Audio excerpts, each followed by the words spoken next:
Can you tell us if someone who has money that comes in is very inconsistent, your income is very irregular, how do you then calculate and see like how do I do a budget? How do you, what do you have any? For someone who's salaried, it's so simple. The money comes in, you give your 10% first fruit. Yeah. But what if you're getting many fruits in various times? That's what we're trying to say. Yeah. So there are two cases. Case one is, like for example, me. I get money from various places, but till the 10th it comes, and then after that it stops. So it comes maybe on the 1st, 2nd till the 10th. Yeah. So it comes at where? So whenever the money comes, do I give? No. So what I do is, if you're receiving money in that kind of a way, what you do is you set a date after the money stops, you know, for example, 15th. Or if you're getting money throughout the month, then keep maybe the 15th as a checkpoint where I'm going to check what money I've got for that month from the previous time to now. I look at my expense. For me, it's a business. So I look at my expenses, I look at my profit. And from that, I calculate 10% and I give it on the 15th itself. Okay. But let's say you are, case two, you receive, like you're working, you're a musician, right? And the season is on of Christmas and all the weddings. Yeah. And you receive a huge lump sum payment for all the work that you've done for the whole Christmas season. You receive a lump sum in February after the season is over, or March. Then what you do is, you do a similar thing if you want, you know, you remove your expenses that you burn towards that. And then whatever you get, you pay that tithe at that time, 10% of that. And then you don't have to, you don't, many of us worry that, oh my God, what if I won't survive? But that again, you know, you have to trust in the Lord. Correct. So if your monthly income is irregular, what kind of irregular? If it is throughout the month irregular, choose a date and then calculate on that date. But if it is once a year or twice a year, then when it comes in, you pay the money out. Okay.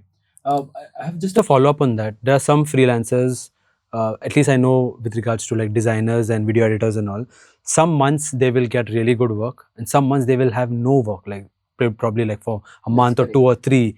So what do we do at that time? Should I compensate for the work that I've gotten? Like as you said, like, you know, lump sum, or should I divide it among the among the months? How do you think we should go about that? As an alternate perspective, you know, how do I do it? Again, similar to Brendon, I have business income. So what I do is that I look at when I file my income tax return, say for the first time I file my income tax return and just say my income is 100 rupees. And I know, okay, approximately I will have the same income the next year. So what I do is I divide that 100 rupees by 12 and every month I pay that same thing as a tithe. Okay. And then when I file my next year's income tax return, I look at the difference. I projected I would earn so much and I've earned this much. And that month itself, when I file my income tax return, I give my balance tithe that is due. So I work at, because sometimes it becomes a little bit difficult to reconcile the expenses and income. And then what was happening, like the date used to go forward. Then I used to forget. And then, you know, I used to say, oh, the next month I'll give it. And it used to keep piling up. So then I started this. So after my first income tax return, I just divide. And if in case I've earned more in that year, I rationalize it and I give. So now there'll be a temptation, which approach, Brendon or Gavin, which one is giving lower for tax? But what you need to do is God's going to look at your heart, right? Absolutely. You cannot do that. And 10% is not a fixed amount. You can give more.